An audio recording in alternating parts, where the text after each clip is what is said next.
Salve, salve, minha galera! Um prazer imensurável estar aqui com vocês no Estúdio com Luiz, ministrando essa aula de História Geral, Introdução aos Estudos Históricos. Uma aula básica, uma aula primária aí para a gente desenvolver uma metodologia que lhe possibilite aprender e desenvolver aí conhecimentos que são necessários nos vestibulares da vida. Tudo bem? Vamos lá? Vamos lá. Bom, começando, falando da aula primária, aula de História, começando aí com o pai da História. Comente aí se vocês conhecem esse cidadão que é considerado aí o pai da História. O nome dele é Heródoto. Qual a importância dele para a História? Qual a importância dele para a nossa sociedade ocidental? Bom, galera, entender isso se faz necessário compreender o nascimento da História. Como a História nasce, para que ela serve, qual o ofício do historiador. São esses questionamentos que buscamos entender hoje no decorrer da aula. Fica com a gente que eu tenho certeza que você vai tirar todas as suas dúvidas e aprender sobre essa disciplina fantástica. Afinal, tudo é história. Eu costumo dizer que tudo é história. História é a disciplina mais interdisciplinar de todas. A gente pode perfeitamente falar de história da química, Claro. história da filosofia, história da sociologia, história da matemática, por que não? Então a história é uma disciplina que versa de forma interdisciplinar, lembrando inclusive que o Enem tem por competência cobrar os conteúdos de forma interdisciplinar. Então pega essa visão aqui, não sai do nosso canal e entenda que a história se faz presente em todos os segmentos da nossa vida. Bom, falando um pouco sobre Heródoto, ele entendia que a história deveria surgir com o objetivo de registrar para a posteridade. Tome nota disso, pegue seu caderninho, seu bloco de notas e entenda, a história surge com a necessidade de se registrar para a posteridade. E aí Heródoto ele vai relatar diversas guerras, tá? Ele nasceu na Grécia, por volta do século V a.C., e ele entendia que era preciso registrar esses feitos históricos para que na posteridade a gente pudesse aí entender como funcionava o passado. Então, de cara, ele já lança aí uma função para a história, que era o registro para a posteridade. Tudo bem? Seguindo aí no próximo slide. Então, para que serve a história? O conhecimento histórico tem como objetivo básico compreender a realidade atual com base em suas raízes históricas. Tudo bem? Então, quando a gente fala de registro, quando a gente fala de utilidade da história, é compreender a realidade atual a partir de registros históricos, certo? Então, entenda o seguinte, para que serve o registro? Para que serve a história? Nada mais para entender, compreender aí os pontos que se fazem necessários de entendimento em nosso cotidiano. Parem para pensar em questionamentos simples. Por que usamos calça jeans? Por que usamos determinada cor e não outra cor? Essas reflexões, eu tenho certeza que em algum momento da vida de vocês já perambularam a mente de vocês e vocês já acabam deixando para lá. Assim como muitos alunos também têm esse tipo de pensamento em relação à história. Ah, tá no passado, não interfere mais. Lê do engano. Perceba que a história, apesar de ter em seu objeto de estudo registros do passado, ela é muito importante para o entendimento da atualidade. Muito importante para o entendimento da atualidade. Uma outra função, e aí eu tome nota, função número 2, uma outra função da história, essa função é a função mais presente, uma função inclusive que é competência da BNCC proposta aí pelo Enem, é a criticidade. Hoje, estudar a história possibilita formar um cidadão crítico. Possibilita formar um cidadão crítico. Então, a gente precisa, para entender a atualidade, ter essa competência a ser desenvolvida, que é a criticidade. Então, quando a gente estuda história, normalmente as disciplinas de humanas que tem esse viés mais politizado, a gente consegue compreender também, formar um pensamento crítico e engajado diante do que vem acontecendo na sociedade. Tudo bem? Estão acompanhando? Sim. Vamos lá? Mestre, só lembrando para se inscrever no nosso canal, Sim. ativarem o sininho, nos seguirem Nas redes sociais, isso aí, Estude com Luiz.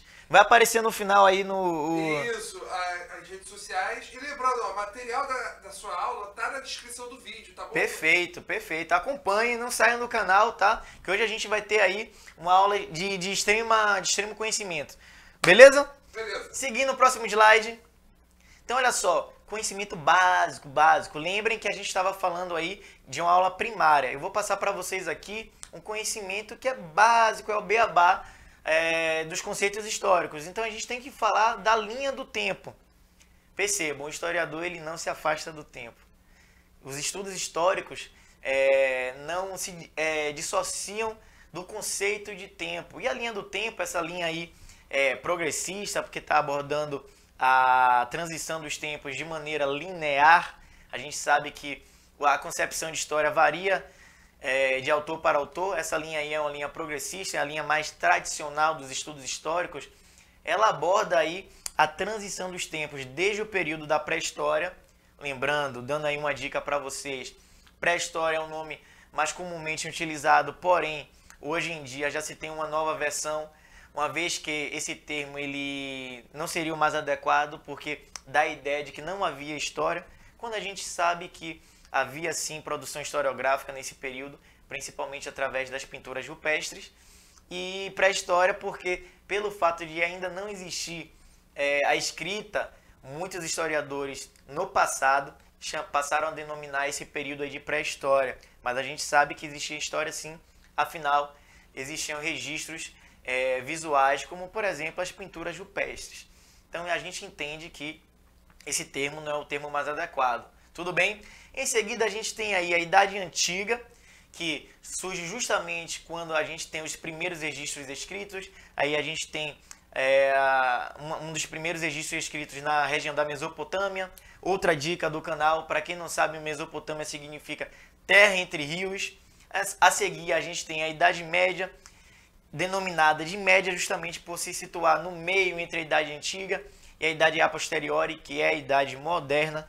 A idade aí que teve o destaque do regime absoluto monárquico, e a idade atual, a idade que a gente está passando, que é a idade contemporânea. Lembrando o seguinte, galera, provavelmente ainda vão colocar no futuro um nome para a idade que a gente está vivendo. A idade contemporânea, o que é contemporânea? É o que está com o nosso tempo. Então, esse é um nome que ainda provavelmente será lapidado pelos historiadores que virão no futuro, tá? Então essa linha do tempo é a linha do tempo básica.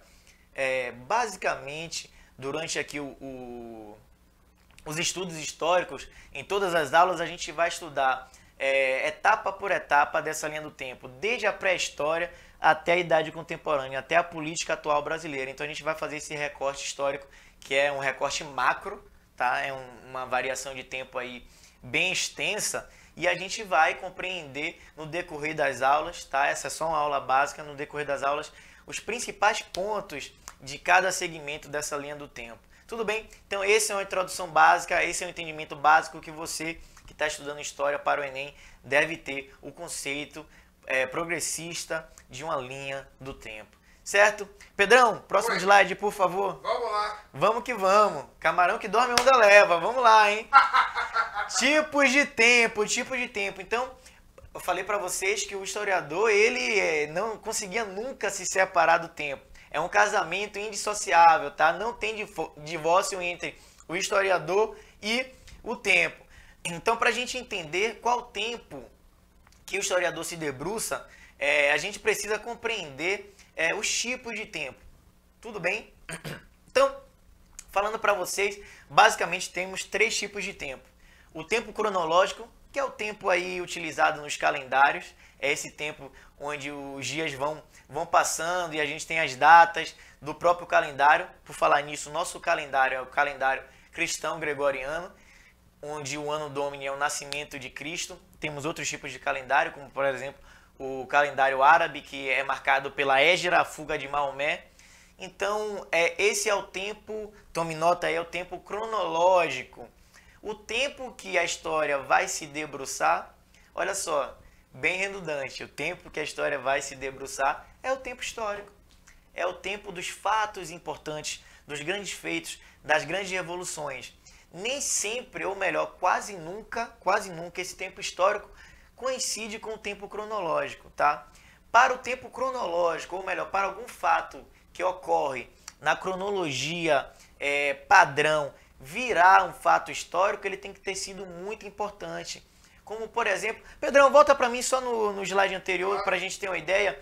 Como, por exemplo, aí a queda do Império Romano. A queda do Império Romano, ela marca, obviamente, uma cronologia que segrega aí a Idade Antiga da Idade Média, porém ela representa aí um fato histórico. Então, a partir desse momento, ela passa a ser aí considerada um tempo histórico. Assim como também a Revolução Francesa, que apesar de ter uma data cronológica, 14 de julho de 1789, data essa que marca aí a queda da Bastilha, ela também representa um tempo histórico, haja vista que deu início aí à idade contemporânea, à idade que estamos inseridos atualmente. Tudo bem? Então, falei agora do tempo cronológico, tempo histórico. Por último, Pedrão, pode voltar para o próximo slide, por favor?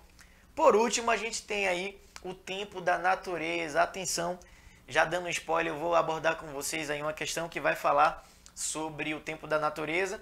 E entender isso é bem simples, tá? Bem simples. O tempo da natureza está atrelado aos fenômenos naturais.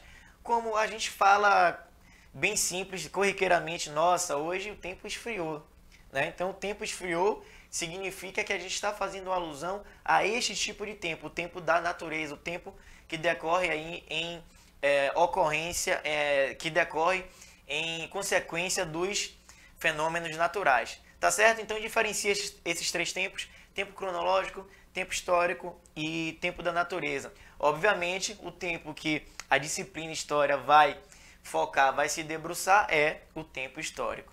Certinho? Estão acompanhando? Ok? Isso aí, mestre. Vamos lá? Vamos lá, metendo bronca. Olha só, falei para vocês também que de início a história surge com a necessidade de registrar para a posteridade, tá? Não sou eu que estou dizendo isso não, tá, galera? É o pai da história, Heródoto. E ele diz o seguinte, que é preciso ter registro para a posteridade. Hoje, essa concepção, essa noção de registro, tá? Ela é mais abrangente. Lembrando que no início, conforme eu falei para vocês, só se considerava um registro oficial se esse registro fosse escrito. Hoje a gente entende que há uma diversidade, há uma gama imensa de várias fontes históricas. Tudo bem? Então a gente tem a fonte escrita, fonte visual e a fonte oral. Eu trouxe exemplos para vocês aí. A fonte escrita, uma das mais importantes de todos os tempos, porque ela pega um recorte histórico bem grande, aí eu não estou entrando no ponto de vista religioso, estou falando do ponto de vista de produção historiográfica mesmo. Uma das fontes escritas mais importantes é a Bíblia, porque conforme eu falei para vocês, ela tem uma narrativa em sua escrita que pega aí um extenso recorte temporal. A gente tem também fonte visual, as imagens. Trouxe para vocês uma imagem provavelmente do período colonial, tá? Eu falo para vocês provavelmente porque eu estou analisando esse tipo de fonte. Esse tipo de fonte me permite inferir que é um período colonial, uma vez que retrata aí mais ou menos de uma escrava, então a gente consegue depreender aí que é ou o período colonial ou início do Brasil Império, e é esse de fato o trabalho do historiador, é esse de fato o trabalho que eu quero propor para vocês, essa análise aí minuciosa das fontes, porque o historiador ele dialoga com as fontes, a fonte fala, tá? Toda a fonte fala. Tudo bem? Por último, a gente tem aí a fonte oral, que seria uma entrevista, né? Se vocês estiverem escutando isso apenas com fone de ouvido, sem olhar a imagem, vocês estão também absorvendo esse conteúdo de forma a entender uma fonte oral, ok? Então, a gente tem esses três tipos de fontes que são indissociáveis ao trabalho do historiador, ok? Tudo certo? Vamos lá? Vamos lá. Primeiro exercício, hein? Primeiro exercício, eu já dei um spoiler antes, tá? Dei um spoiler. Aí, essa questão tá falando sobre o calendário medieval do século XV, tá? Lembrando que a Idade Média, ela se inicia no século V e se estende até o século XV. Também anote isso daí, porque isso é muito importante. Eu diria que o período medieval, por ser tão extenso, ele talvez seja um dos períodos mais cobrados na prova do Enem. Olhe lá se não for o período mais cobrado, tá? Inclusive porque ele versa de forma interdisciplinar, ele caminha aí dialogando com a filosofia, com a sociologia, com a própria geografia, ok? Então, a gente precisa entender, a gente precisa ter em mente nessa aula básica aqui a concepção do tempo, sobretudo também a formação de tempos históricos, como por exemplo a Idade Média, que se inicia no século V depois de Cristo e se estende aí até o século XV. Mais uma informação, do século V ao século X, a gente tem o apogeu da Idade Média, chamado aí de Alta Idade Média. Do século X ao século XV, a gente tem o que chamamos de Baixa Idade Média, justamente porque esse período começa a entrar em declínio, em decadência, por uma série de fatores que a gente vai ver quando chegar aí o momento de entender a Idade Média. Mas falando especificamente dessa questão, Pedrão, desce para mim, por favor. Os calendários são fontes históricas importantes na medida em que expressam a concepção de tempo das sociedades. Essas imagens compõem um calendário medieval de 1460 a 1475 e cada uma delas representa um mês de janeiro a dezembro. Com base na análise do calendário, apreende-se uma concepção de tempo. Como seria essa concepção de tempo? Olha só, mais uma vez começando do básico. Aprendam a fazer a prova de humanas de maneira que vocês, em cada questão, sublinhem as palavras-chave, tá? As palavras mais importantes. Se na questão está falando aí, olha só, análise do calendário. Eu falei para vocês que o calendário aí, tá? Representava o tempo cronológico, tudo bem? O tempo cronológico. Porém, ele fala lá no início da questão também, se a gente for reparar na imagem, ele está falando sobre as estações, tá? Está mostrando aí as estações do ano, ok? Calendário medieval, século XV, mostrando atividades rurais relacionadas às estações do ano, certo? Então, a gente consegue depreender a partir dessa análise que a resposta correta é uma concepção de tempo natural, expressa pelo trabalho realizado de acordo com as estações do ano. E aí a gente percebe que a estação do ano, verão, inverno, tá? É uma maneira aí de representar a natureza. Eu falei para vocês que existia também o tempo da natureza. Tudo bem? Então, alternativa correta, alternativa D. Gabarito letra D. Show de bola, mestrão. Vamos lá. Mais uma. Vamos lá. Para que bem os acontecimentos provocados pelos homens com o tempo sejam apagados, nem as obras grandes e admiráveis trazidas à luz, tanto pelos gregos quanto pelos bárbaros, se tornem sem fama e, no mais, investigação também da causa pela qual fizeram guerra uns contra os outros. Olha só, quem é esse cidadão aí, galera? Quem é esse cidadão? Vocês já sabem, tá? Vocês já aprenderam aqui. Heródoto, o pai da história. Olha o que ele diz. A narração de Heródoto, considerando o pai da história ocidental, refere-se às guerras médicas e os persas. Letra B, a guerra do Peloponeso e aos espartanos. Letra C, as conquistas de Alexandre o Grande e aos egípcios. As guerras púnicas e aos cartaginenses. A guerra de Troia e aos troianos. Vamos lá, essa eu vou fazer um pouquinho por eliminação para que a gente consiga aí inferir de forma mais precisa sobre o que está tratando a questão. Heródoto ele está dando aí a função justamente de registrar para a posteridade. Ele, inclusive, ele vai narrar em seu livro uma guerra, que é a que eu vou falar agora, porque ele considerava necessário entender, ou melhor, ele considerava necessário registrar para que a gente entendesse, por exemplo, esses grandes feitos. Ele fala ali, inclusive, para que não sejam apagados obras grandes e admiráveis, nem mesmo as guerras, né, os conflitos uns contra os outros. Então, olha só, a guerra de Troia e aos troianos não poderia ser. Troia era rival aí nesse período da Grécia. As guerras púnicas foram batalhas travadas entre os romanos e os cartagineses que viviam ali na região de Cartago, antiga Fenícia. As conquistas de Alexandre já é um período posterior, é um período aí helenístico, onde Alexandre o Grande vai expandir o território da Grécia e fazer, de certa forma, um intercâmbio cultural, que é a proposta do helenismo, tá? A guerra do Peloponeso não, porque se tratava em específico aí dos espartanos. As guerras médicas e aos persas é a resposta correta. Por quê? Lembrem aí do filme 300, tá? Creio que todo mundo já assistiu esse filme. Retrata aí a guerra dos gregos contra os persas. Inclusive, falando aqui uma curiosidade, muita gente confunde, muito aluno costuma me perguntar: professor, guerras médicas? Tinha algum médico? Tinha algo a ver com medicina? Não, galera, não confunda. Essa guerra passou a ser chamada de médicas porque o exército persa tinha um nome que era assustador, tá?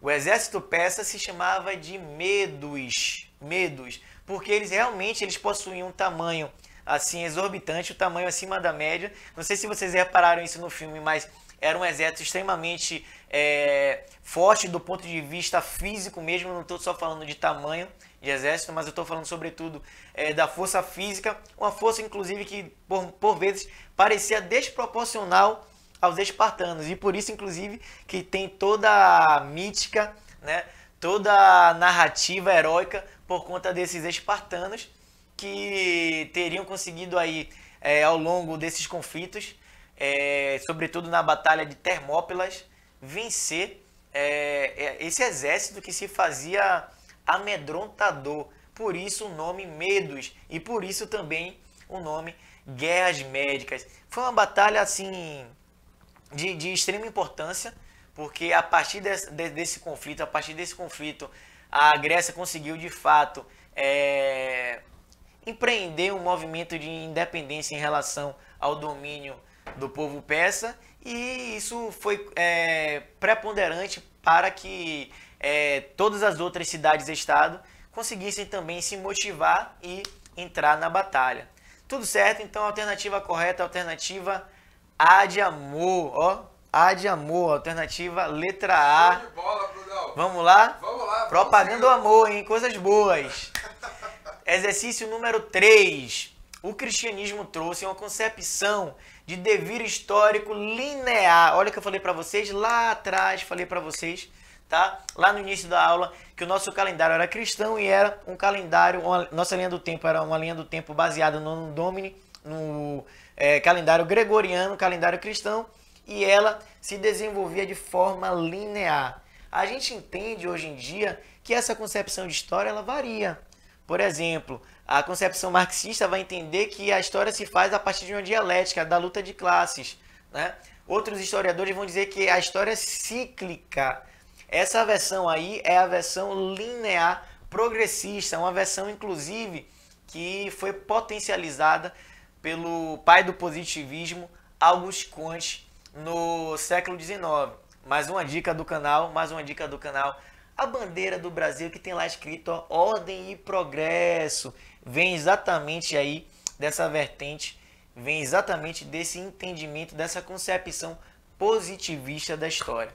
Certo? Então, linear, uniforme que, estendendo-se da criação até o juízo final, foi adaptado em forma secular pelo moderno pensamento histórico. A articulação Antiguidade, Idade Média, Idade Moderna foi enunciada pelo alemão Christoph Cellarius. De início, correspondia à interpretação e valorização pelos humanistas de uma história cultural europeia ocidental. Ao final do século XIX, afirmou-se no mundo ocidental uma divisão baseada em grandes marcos ou eventos que se denomina periodização clássica.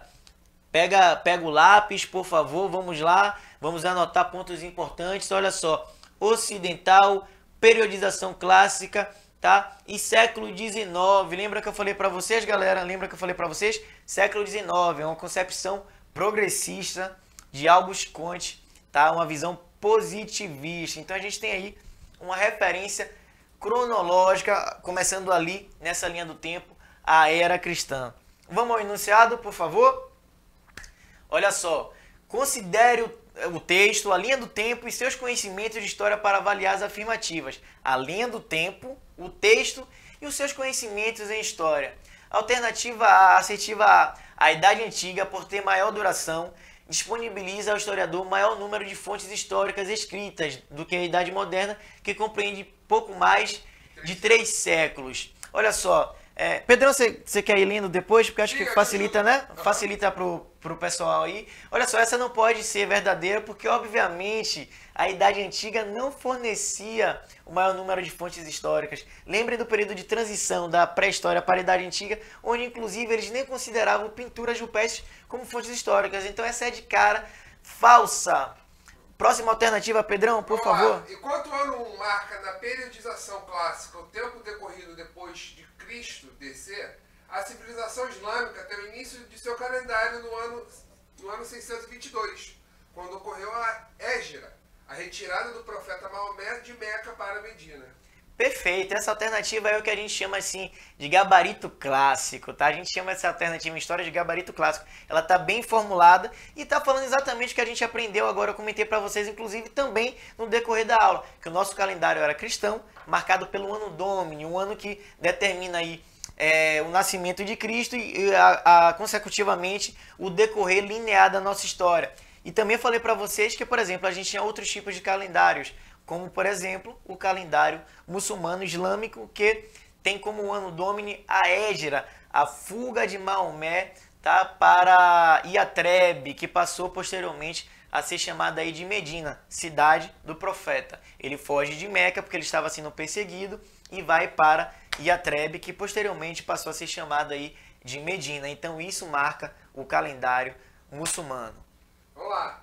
O ano de 476, data da queda do Império Romano no Ocidente, marca um período de instabilidade, com o triunfo dos germânicos e conflitos entre eles, e de uma economia de base rural, com antigos escravos e colonos transformados em servos de gleba, na estrutura feudal que foi sendo definida. Também gabarito clássico, essa daí tá falando da transição da Idade Antiga para a Idade Média. Lembrem aí, pessoal, teve dúvida? É só voltar lá na linha do tempo básica, aquela que eu coloquei logo na introdução da aula. Ali define a segmentação, a periodização dos recortes históricos. E essa questão fala muito bem sobre isso. O período da queda do Império Romano, onde esse império foi invadido pelos germânicos. Leia-se aí, de acordo com a concepção romana, leia-se bárbaros. Inclusive também tem uma série bem famosa, Bárbaros, é bem interessante, que retrata aí esse período. Tudo bem? E aí fala que a partir daí há uma instabilidade, porque há um êxodo urbano. Boa parte da população sai de Roma e começa aí o processo de interiorização e formação dos feudos. Gleba é uma terminologia utilizada no feudalismo, é uma porção de terra cercada. Tá certo? Então também verdadeiro. Vamos para a próxima.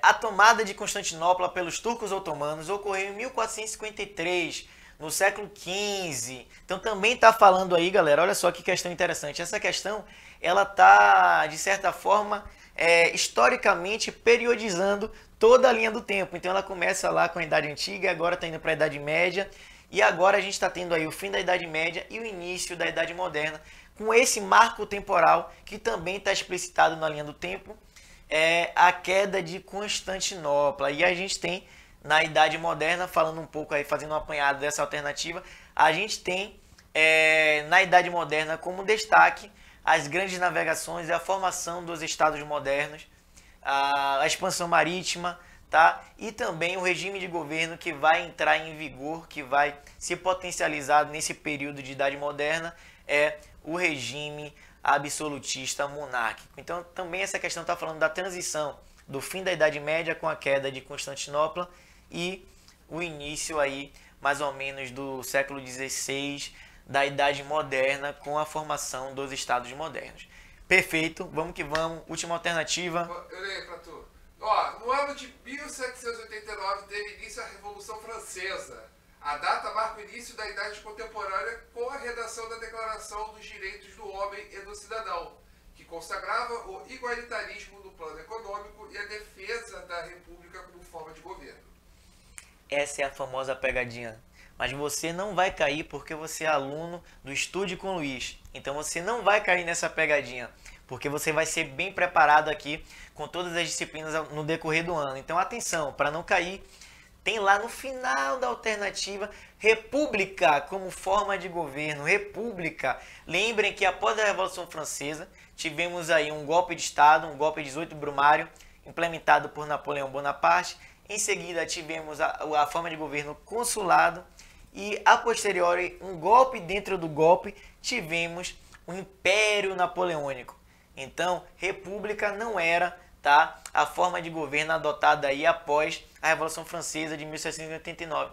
Até tivemos um curto período durante a Revolução Francesa, segunda fase, que ficou conhecida como República Jacobina, mas foi um curto período e não condiz com o que está sendo aí dito na última alternativa. Ela estaria perfeita se lá embaixo fosse império, tá, ou até mesmo monarquia como forma de governo, porém república não. Inclusive, galera, mais uma dica para vocês, isso é uma terminologia que cai bastante nas provas, não só de história, mas de geografia, de sociologia e filosofia também, o conceito de república. República vem do latim, res significa coisa, pública, povo, então é coisa do povo. Na teoria, todo governo republicano deve ter participação popular. Então, se vocês ficaram na dúvida do que é república, do que é império, pensem da seguinte maneira: república significa coisa do povo. Tem participação popular? Repito, na teoria, tá, gente? Tem participação popular? Se tem, pode ser república. Se não tem, a gente já sabe que não é um governo republicano. Fechou? Tudo certo? Vamos para a próxima. Próxima. Observe a linha do tempo abaixo. Pedrão, você pode ler para mim, Pedrão, por favor? Claro. Tem a linha a respeito da chamada Antiguidade Clássica, a cidade alternativa que apresenta a correta ordem dos eventos, segundo a linha do tempo apresentada. Vamos lá. Alternativa A. Fundação de Roma pelos etruscos, configuração do modelo de democracia ateniense, instauração do Império Romano, queda do Império Romano e instauração da República Romana. Letra B. Acontecimentos narrados por Homero em Ilíada e Odisseia, desenvolvimento das noções de democracia e cidadania grega, crise da República Romana, instauração do Império Romano, oficialização do cristianismo como religião do Império Romano. C. Vamos lá. Expansão do Império Romano, queda do Império Romano, estruturação do sistema feudal, crise do século XIV, renascimento. Letra D. Queda do Império Romano, oficialização do cristianismo, proclamação da República Romana, proclamação da República Grega, expansão dos etruscos, entra a palavra difícil, dos etruscos para Atenas, né? Isso. E a alternativa letra E, República Ateniense, ascensão do Império Espartano, oficialização do cristianismo, proclamação da República Romana, expansão do Império Romano. Vamos lá. Pedrão, volta só para a alternativa a letra A e letra B, para a gente entender aqui algumas coisas. Bom, a letra A ali tem um erro cronológico clássico, tá? Essa é uma questão mais complexa, porque ela versa a história de forma mais decoreba, tá? Graças a Deus, hoje em dia, a concepção histórica já não exige tanto essa questão de decorar a data. A gente vem mudando isso. A produção historiográfica pede para a gente entender a periodização e não gravar data, mas eu quero preparar vocês para o que der e vier. Então a gente também precisa entender que uma questão ou outra ainda pode versar de maneira um pouco mais complexa e exigir que a gente tenha aí em mente a Perdão, gente. Tá difícil. Memorização. Memorização. Agora saiu. Perdão. Você falou palavra difícil, até me dificultou aqui. Você tá vendo? Etruscos aí. Perdão, saiu. Memorização. Isso. Agora foi. Então, galera, é uma questão que exige a isso. Se faz necessário a gente entender ali a linha do tempo. Olha só, ali fala na letra A, queda do Império Romano, instauração da República Romana. A República é uma forma de governo que precede o Império Romano, então já não está seguindo a ordem. A letra B é a letra correta, está traçando aí uma linearidade que versa justamente a sucessão dos fatos que ocorreram nesse recorte histórico. Letra C. Peraí, passando aqui para você. Letra C, expansão do Império Romano, queda do Império Romano, estrutura do sistema feudal, crise do século XIV e renascimento. Não, na verdade, se a gente for analisar, está tudo fora de ordem, tá? A letra D, queda do Império Romano, oficialização do cristianismo, proclamação da República. Olha só, falei para vocês que a República também é um recorte que antecede esses fatos históricos.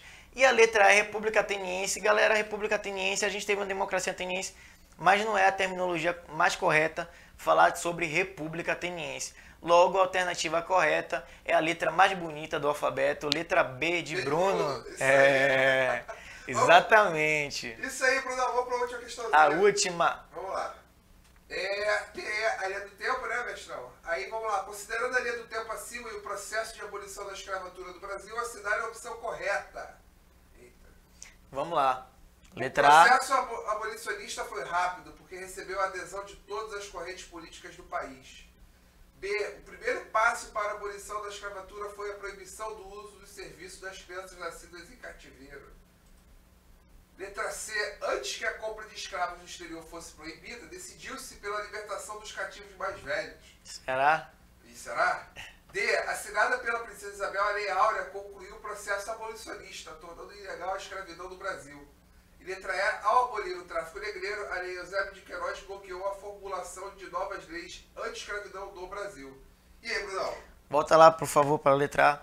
Galera, basicamente, para a gente finalizar aqui o conteúdo, é o processo de abolição, anota isso aí, por favor, o processo de abolição da escravidão no Brasil foi um processo gradativo, lento e gradual, tá? Com forte influência, sobretudo, da nação inglesa, da Inglaterra, que queria, obviamente, o mercado consumidor, estava incentivando aí o Brasil a abolir a escravidão. Então, já de cara a gente abomina aí a alternativa A. O processo abolicionista foi rápido. Não foi rápido, foi um processo lento. Percebam que a gente está datando ali de 1850, o final da linha do tempo 1888. E olha só, essa linha do tempo pega só a partir da Lei Eusébio de Queiroz. Mas tivemos leis que antecederam, tá, esse período aí. Digamos que a gente passa a ter lei desde a década de 30, 1831, a gente passa a ter leis que vão fomentando aí gradativamente o processo abolicionista. Então, letra B, o primeiro passo para a abolição da escravidão, da escravatura, foi a proibição do uso de serviços de crianças nascidas em cativeiro.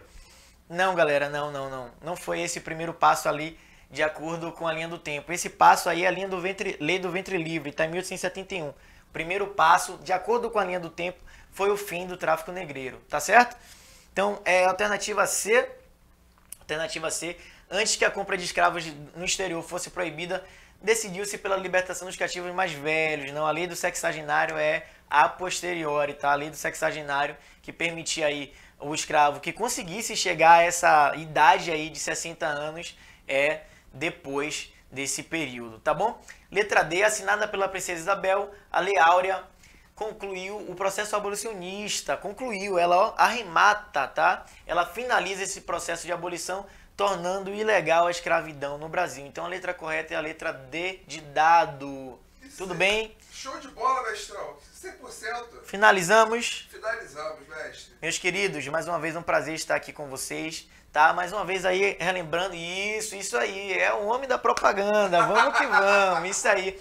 Tá aí as redes sociais, tá? Nossos endereços eletrônicos para que você acompanhe mais de perto ainda, tá? O Estúdio com Luiz, que está preparando aí um projeto com muito carinho para vocês e de extremo conteúdo que vai fazer você se preparar da melhor maneira possível para o Enem. Aula todo dia. Todos os dias. A partir de 6h15. Material didático de graça na descrição. E assim, a gente vai estar com vocês até a sua aprovação. Até a aprovação. Olha o que ele disse, a aprovação. Esse é o nosso objetivo. Isso aí. Vem com a gente. Valeu!